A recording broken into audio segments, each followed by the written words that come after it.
What's up, Average Dad fans? Welcome back to another video. Apple have released a new iPad. Until next time. Now, of course, I exaggerate. It's not quite that bad. But be honest, between 2018 and 2023, has the iPad Pro lineup really changed at all? Well, the 2024 variant is completely different. Let's talk.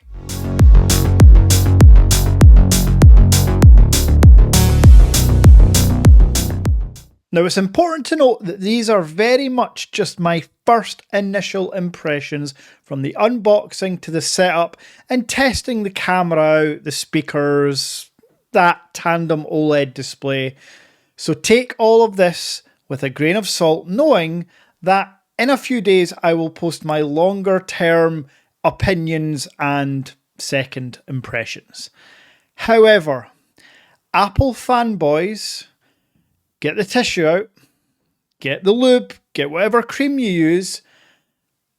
It's a home run. Yes, I'm sorry for all the Android people watching. I have to give Apple their props where due. From the design, to the build quality, to the display, the speakers, heck, even that M4 chip and software, this is a whole different beast. Let's start though with the unboxing experience. Now, unfortunately, for your £1,300 all the way up to £3,000, you're not going to get a charging brick. Nope, Apple couldn't even be arsed shoving a 20-watt charging brick in the box anymore.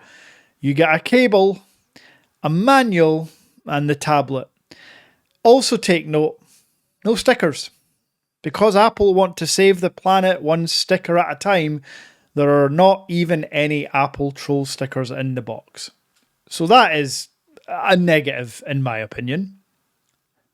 However, when you eventually unwrap the new iPad, whether it be the 11-inch Pro or the 13-inch Pro, it will absolutely blow you away as to how thin and light it is. Now, for those that don't know, my daily driver tablet is the Samsung Galaxy Tab S8 Ultra. That comes in at 5.5mm thick. And folks, let me tell you, it's an absolute marvel of engineering. A 14.6-inch display, an 8 Gen 2 chip, massive battery, all in 5.5mm. I genuinely never thought anyone would beat that, let alone Apple. But the iPad 13-inch is 5.1mm. That is marginally thicker than the USB port you need to charge the damn thing. And as we already know, this has the M4 chip inside. And I'm going to go into my first impressions of that soon.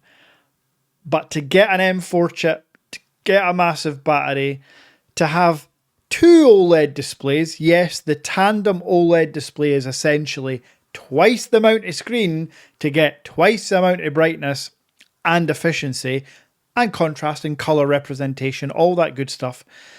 To include all of that in something that is 5mm thick is just mind-blowing.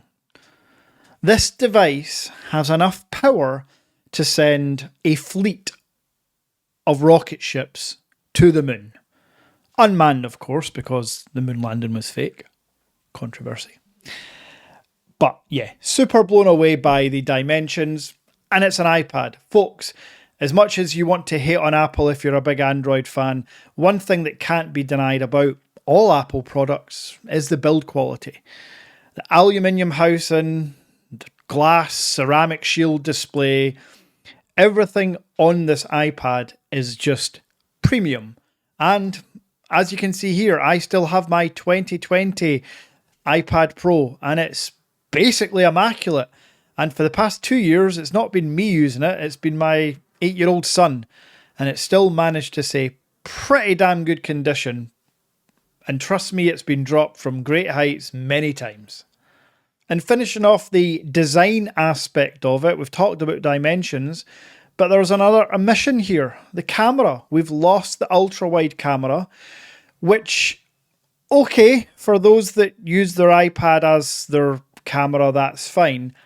But if you are someone that uses your tablet as a camera device when you're out and about, or if you're in a pinch, good Lord, the camera on this thing is fantastic. Here's a couple of photos and videos from the iPad Pro 13-inch. Now, Apple have improved the front-facing camera by putting it on the landscape mode, and as you can see, the quality is pretty damn impressive. Intrigued to know how the microphones sound. And on the rear cameras, you can get 4K up to 60 frames per second. Now, Apple being Apple, the clarity, I mean, this is as much as it zooms in, but the clarity on this iPad video is bloody phenomenal. Let's zoom in here to my grass that needs cut. I mean, folks, look at that. Stable. Yeah. I am never going to be one of those guys that uses an iPad outside in public to take photos. But if you find yourself in a pinch, wow. Very impressed with that. Again, even the zoom. This is lostless almost. Now, as you can tell from my video there, I was impressed with the cameras, but I should say they are still tablet cameras. I've been lucky enough to test most of, if not all of, the best flagship camera phones on the planet this year. And yeah, the iPad cameras are nothing like that. But for a tablet, some of the best images and video I've certainly seen. Now, one area that Apple has talked about, every reviewer has talked about, and now that I've got to see it for myself, I'm going to talk about is that tandem OLED display. Viewing content, while it's only been a few hours, is different level compared to every other iPad. Now, is it a completely different level to my 14.6 inch AMOLED display on the Tab S8 Ultra? No, not really. But if we're just comparing it to iPads, you can see here a simple OLED demo video through YouTube just looks incredible. And while I'm on the topic of YouTube, a little gripe that happens with iPads that doesn't happen with the Samsung tablet is zoom. You know, sometimes if you're watching something and a little text comes up, you want to pause and you want to zoom in on something, you cannot zoom in on a YouTube video on an iPad. Now, I've been using an Android tablet for a couple of years now. Is this a new thing, or has this just always been the case? Let me know in the comments, or even better, let me know in the comments if there's a setting on the iPad that I can zoom in on a YouTube video. Anyway, I digress. Along with YouTube, you've obviously got Netflix in HDR10+, you've got Disney Plus in HDR10+, you've got Apple TV, which, yeah, all of these apps just take advantage of this tandem OLED display. And without getting too technical, because I ain't that smart, it basically just means that blacker and it's brighter. It's 1000 nits of peak brightness or 1600 nits of peak brightness in HDR mode. That's essentially flagship smartphone standards. And on a tablet, I believe it's the brightest or one of the brightest tablets out there. And it shows the difference between this and my 2020 model is apparent. While it might not come across in this video, trust me, the latest one is brighter. And while it's too early for me to give my opinions, apparently battery life is the same, if not even better, because of the M4 chip. And now I want to talk about very briefly the M4 chip. I will do a video in a week or so talking about how the performance has been. I've downloaded Final Cut Pro, so I'm going to edit a video fully from the iPad at some point this week.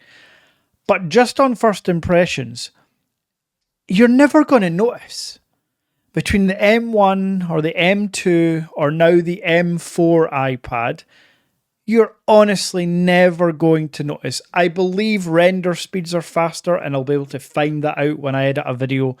But I mean, for 99.9% of the population that use their iPad like I do, or my tablet like I do, it's for consuming content, surfing the web, catching a bit of whatever you like to search up online, and maybe productivity, drawing, design work.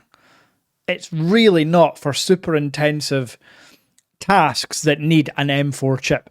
I'd argue that there's basically nothing out there that needs an M4 chip. My M1 Pro and the MacBook Pro has been absolutely fantastic for years now.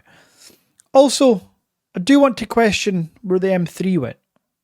It's all fine and well that the M2 chip came out on the previous iPad Pro and they've skipped over the M3, but ask yourself, they only just launched the M3 chip in the MacBooks 6 months ago. Apparently, the M3 chip has issues, hence why we're already at M4. So if you bought an M3 MacBook Pro, maybe want to look at some forums or stress tests. Now, in a previous video, I asked if the tablets were dead. A lot of people watched, a lot of people commented, and some of you said, of course they're not dead. Now, that was almost a rhetorical question. I know iPads and tablets are not dead, but what I'm trying to figure out in 2024 is where they slot into your productivity lifestyle or your work or just your general usage. Most people just use a phone, and that's true in the comments as well. People consistently saying, I just use my smartphone to consume content. And then for work, you've got a work laptop or you use your own laptop for harder tasks like video editing or whatever it is you do as part of your job. Tablets tend not to be the go-to. They are very much a luxury item. And on that basis, if you are looking for a new luxury tablet, it's only been a few hours, but of course I can highly recommend the iPad Pro in its base format. Well, one thing I would definitely say is you don't need to spec it out to 2 terabytes and get the nano texture glass and get the Apple's proprietary Magic Keyboard. There are numerous keyboards out there that are much cheaper and do just the same job. And if you need that much storage, it's got Thunderbolt. Just get an external SSD that will transfer read and write speeds just as quick as the internal storage. So I'll be back soon with more content on the iPad Pro. And for all those that have stayed to this point, hoping I'd mention some phones, I'll also be back soon with a couple of new phones. And I mean new, not my LG Wing as part of the Phones That Failed series. I mean new phones. Potentially one of the most expensive candy bar phones I've ever purchased. Until then,